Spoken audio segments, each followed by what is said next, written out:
But you've had such a vast experience. You traveled the world and you met a diverse group of But people. there's that. I mean, I've been to South Korea. I went to Japan while I was there. Another thing I did in South Korea was I worked with North Korean refugees, like tutoring them in English while I was there. How And fulfilling was that? How fulfilling was that? I would say it was probably I don't know how to talk about the experiences. I want to say it's kind of one of the defining moments for me of my college experience. When I first started studying international relations, Yeah. I was like, this is really interesting. I love learning about like history and politics and like what's going on. But then at the same time, like studying Korea specifically, there just hasn't been a lot of progress politically over the last 60 years. Like since the Korean War ended, like there hasn't been a lot of progress in the political arena. There's just not a lot that's changing. It's just kind of been at a deadlock. But My name is Yuna Hong. and where are you from? I'm from New Jersey. Okay. And tell us a little bit about the organization that you're working with. Okay. Well, the organization I'm working with is called Liberty in North Korea. We call it LINK for short. And the organization is trying to raise awareness of the human rights crisis in North Korea. But that's the first part. We also rescue refugees who are in China. But I mean, I see the importance of both. I personally love the awareness part of it just because I was born in South Korea, but I didn't know anything about North Korea until I was like a junior in college and Link came to my school. And I was equal parts embarrassed and just like mind blown. Because like I said, I was born so close to the issue and I didn't know anything about it, which is embarrassing, but you know, a real push. So I just want people to know what's going on in North Korea because people can't want to be involved with something they don't know. Right. Yeah, so that's a big part of what Link is doing. But like I said, we also do a lot of rescue work. Okay, good. All right, so let's talk about what this nomad.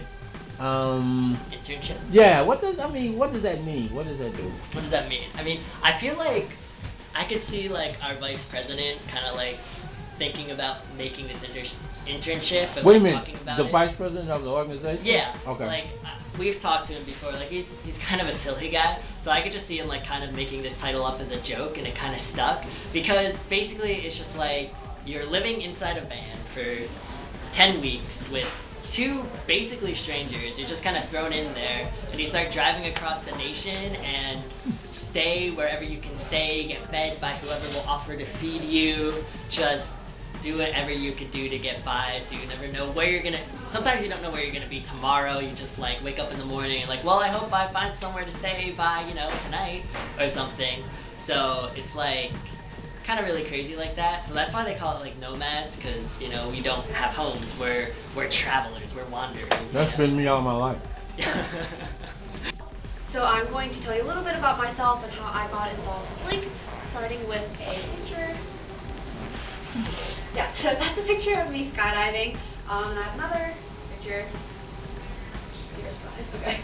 Yeah, so those are pictures of me skydiving before I got involved with Link. And I knew about Link and I was involved throughout college, but I hadn't really known or planned on how I was going to start interning or working with Link. And when I found out about the open nomad position, which is what me and my teammates are, we're called nomads, I already had a position working in Baltimore. I had my apartment set, I was like pretty comfortable. And within like a 1 week span, I had interviewed and quit my job and flown out to Los Angeles, like cleared my apartment and everything. That was just the start of a very crazy whirlwind experience. And don't regret it at all. I love doing what I'm doing, speaking for people as a representative for Link. And at Link, we believe that despite the many challenges the North Korean people are up against, they're going to achieve their liberty in our lifetime. And after years of working directly with North Korean defectors and researching this issue, we've realized that if we stand with the people, we can help accelerate the changes they're making. So here are some of the things that our organization is doing. We rescue refugees who are hiding inside of China. As I already said, even after they leave North Korea, they're still in danger of being caught and sent back or exploited or trafficked. So that's why we operate along a 3,000-mile modern-day underground railroad to get the refugees from China to Southeast Asia. And once they're in Southeast Asia, we help them resettle to free and safe societies like the US or South Korea. And we do all of this at no cost or condition to the refugees, and we really make it a priority to ensure that their safety and dignity is protected along the way. Now, it costs our organization $2,500 to rescue one refugee. And since 2010, people all over the world have been supporting us, and we've been able to rescue over 200 refugees. And that's awesome, we're really proud of that number, but what's even cooler is that a rescue mission doesn't just save one person's life, it gives that person the opportunity to become an agent of progress on this issue by reconnecting with family and friends who are still in North Korea. And we do more.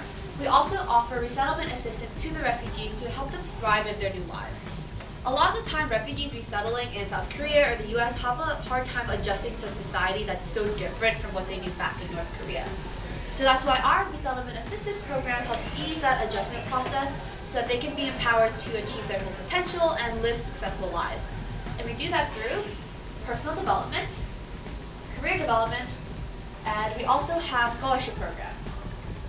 And we work closely with the North Korean people to try to develop more long-term strategies to achieve that vision of liberty in North Korea.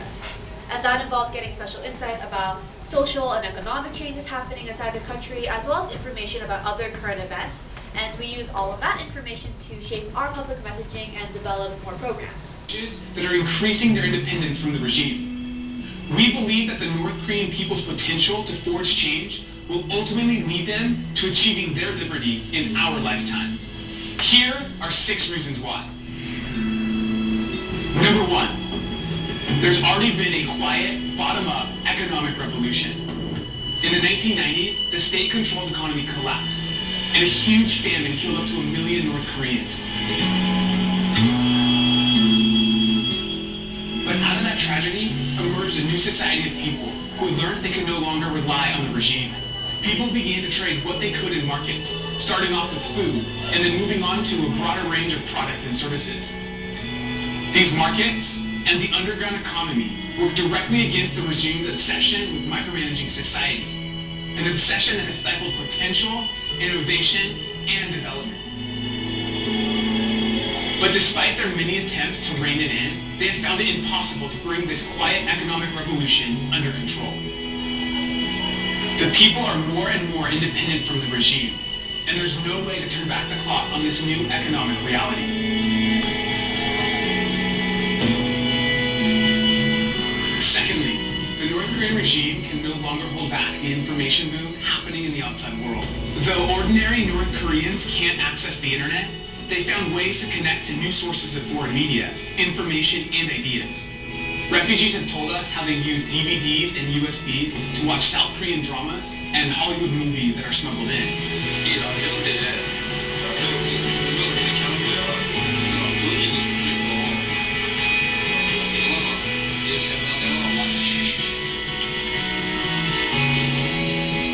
As people find more ways to break through the regime's information blockade, the regime's narrative about their country is exposed as hollow.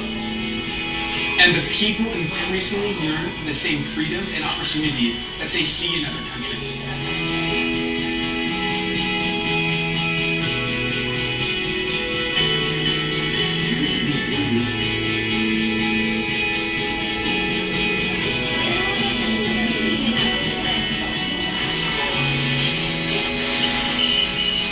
No matter how hard the regime tries to crack down, these information flows cannot be stopped. Thirdly, there's been an explosion of corruption. The regime can't afford to give proper wages to its officials, so the emergence of illegal business activities and private wealth makes corruption inevitable. Refugees have told us that if you have money, any government official can be bribed to look the other way. Corruption is now a part of everyday life in North Korea. Unable to control its own officials, the regime's previously tight grip on society is slipping, and they can't get it back.